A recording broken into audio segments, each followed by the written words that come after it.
Syarat nomor 3 itu mesti bisa diukur. Kita mesti tahu tolok ukurnya, starting point-nya di mana, ending point-nya di mana, baik itu dalam urusan ukuran besaran maupun dalam ukuran waktu. Nah, syarat ketiga ini pun ada 3 subbab. Yang pertama bisa dirasakan oleh indera kita. Jadi ketika Anda berhasil menjual suatu produk atau suatu jasa, Anda bisa merasakannya. Seolah Anda bisa melihat bagaimana orang-orang itu bahagia mendapatkannya dan Anda bisa melihat diri Anda bahagia karena berhasil membantu orang itu. Anda bisa mendengar ungkapan-ungkapan atau omongan-omongan orang yang merasakan kebahagiaan karena berhasil mendapatkan solusi atas situasi yang sedang dihadapi. Sementara syarat 3B mesti rasional dan ekologis. Rasional sederhana masuk akal. Nah, ekologis ini yang perlu kita pahami lebih dalam. Di akhir video nanti saya akan tunjukkan apa syarat dari ekologis itu sendiri. Yang jelas kalau Anda mau kata kunci dari ekologis adalah baik untukku, baik untukmu, baik untuknya, dan baik untuk alam semesta. Ketika Anda menjual sesuatu, Anda menentukan sebuah target penjualan, maka Anda harus mengukur apakah baik untuk diri Anda, memporsir atau tidak, apakah baik untuk orang lain yang berhubungan dengan Anda, klien, apakah baik untuk mereka, orang-orang yang menjadi suportif kita, dan apakah baik untuk alam semesta, itu untuk lingkungan, untuk negara, untuk dunia, dan lain-lain. Sehingga kalau semuanya tercapai, jawabannya iya, maka Anda akan mendapatkan hasil dan mendapatkan kebahagiaan. Ya, jadi sahabat kelasku yang berbahagia, mengenai ekologis tadi kan rumusnya ada 4 ya, baik untukku, baik untukmu, baik untuk mereka, dan baik untuk alam semesta gitu ya. Nah, agar memudahkan Anda untuk memutuskan apakah rencana penjualan tadi, strategi penjualan tadi akan Anda lakukan atau tidak, saya akan bantu dengan Cartesian kuadran ya, atau kuadran Cartesian, di mana ada 4 area di sana. Ada 2 area kotak berwarna hijau di sebelah kiri, itu artinya keuntungannya. Kemudian ada 2 area merah di sebelah kanan, itu artinya kerugian. Kemudian kalau atas bawah, itu kalau yang di atas itu artinya jika tercapai, kalau yang berada di bawah berarti tidak tercapai. Nah, kita sebagai seorang salesperson mesti memastikan bahwa strategi penjualan kita nanti itu ekologis. Baik untukku, baik untukmu, baik untuknya, mereka, dan baik untuk alam semesta. Nah, bagaimana dalam implementasi sehari-harinya? Yuk kita lihat sama-sama. Nah, Anda bisa melihat saya sudah mengisinya di sana. Ini seandainya saja kita membuat sebuah strategi penjualan, mungkin saya seorang salesperson mobil gitu ya. Nah, kita lihat yang di sebelah kiri, yang atas kuadran 1 itu disebut keuntungannya jika saya mencapai penjualan tadi.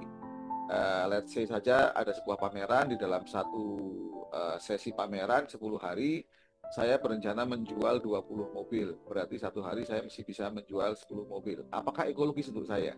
Nah, saya cek, setelah saya hitung-hitung, saya akan mendapatkan bonus besar, berarti keuntungan jika tercapai itu. Kemudian tentunya mendapatkan pujian dari atasan. Kemudian dalam waktu 10 hari itu saya menjual 20 mobil, waktu saya masih cukup untuk keluarga saya, tidak habis semuanya karena hanya 10 hari yang saya gunakan. Masih ada 20 hari yang bisa saya lakukan untuk me time dengan keluarga saya. Berarti waktu untuk keluarga saya aman. Kemudian dengan bonus yang besar tadi, cicilan-cicilan bulanan keluarga saya, mungkin rumah, mungkin mobil, mungkin motor gitu ya, atau mungkin cicilan yang lain juga aman, lancar. Dan tentunya biaya untuk pendidikan anak-anak lancar. Dan saya melihat keuntungan jika tidak tercapai hampir tidak ada, maka saya kosongkan di sana. Nah, saya lihat sekarang kerugian jika tidak tercapai apa, itu harus saya pikirkan duluan. Kalau kerugian tidak tercapai sebagai seorang salesperson mobil yang biasanya kita direkrut secara kontrak gitu ya, maka jabatan saya terancam kalau sampai tidak tercapai. Kemudian pastinya dimarahi atasan. Dan tentunya karena saya tidak bisa mencapai, saya harus mengejar ketertinggalan pencapaian itu di hari-hari selain di masa pameran tadi. Waktu untuk keluarga jadi terancam.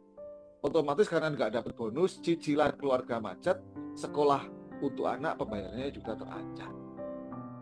Nah, kalau saya melihat yang di kuadran atas, kuadran 2 gitu ya, kerugian jika tercapai, tenaga terkuras sudah tentunya, pikiran terkuras sudah tentunya, dan banyak godaan karena memiliki duit bonus yang besar. Nah, namun dari 4 kuadran tadi, yang saya fokuskan adalah kuadran yang 1, yang bonus besar, dan kuadran 3, yang jabatan terancam.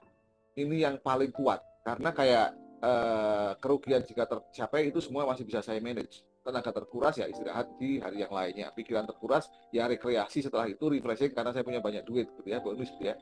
Banyak godaan ya, dengan meningkatkan keimanan tentunya bisa kita minimalisir godaan-godaan tadi.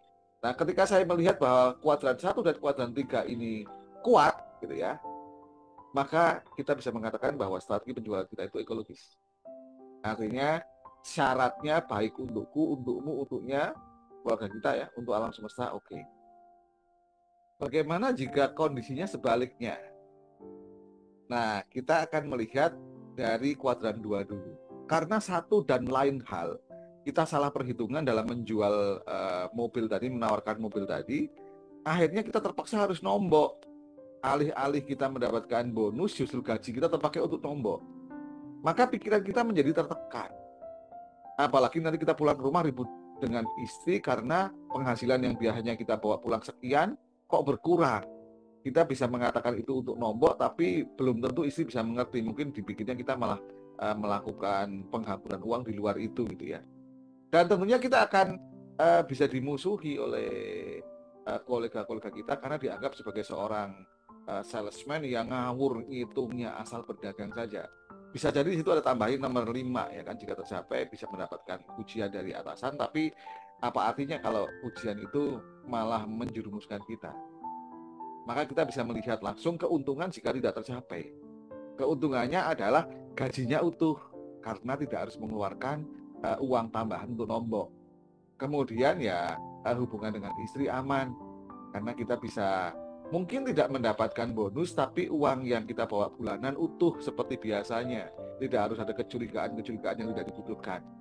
Bisa jadi kita dimarahi atasan, tapi itu akan bisa kita tangani dengan mungkin kita menjual dengan cara yang lebih elegan gitu ya. Maka kita akan memiliki banyak kawan yang nanti akan mensupport kita karena kita menjadi seorang salesperson ya yang tidak asal jualan tapi juga tahu toto promo, tahu etika.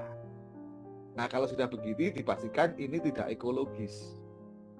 Kalau tidak ekologis, maka strategi penjualan kita mesti dikoreksi.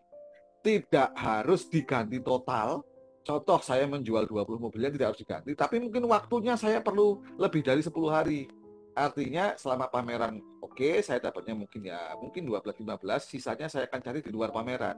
Atau mungkin saya cari sebelum pameran gitu. Nah, atau kita bisa melihat mungkin versi-versi atau tipe-tipe mobil yang kita jual kita ganti, tapi jumlah 20 ini kalau bisa jangan serta-merta diubah ya, karena yang kita ubah biasanya bukan di volumenya tapi mungkin bisa di durasinya gitu ya, mungkin dengan mencari klien yang lain gitu. Sementara untuk syarat 3C, strategi penjualan tadi mesti berada dalam kendali Anda. Artinya Anda tidak boleh menggantungkan semua itu kepada anak buah Anda, kecuali Anda bisa mengendalikannya. Kecuali Anda merasa bahwa ini achievable dan betul-betul berada dalam kekuasaan Anda, sesuai dengan keahlian, sesuai dengan kompetensi, sesuai dengan sumber daya yang Anda miliki. Kalau hal-hal itu berada di luar kendali Anda, maka kalaupun Anda mendapatkan pasti akan ada kerusakan-kerusakan tambahan, yaitu yang membuat Anda menjadi tidak bahagia.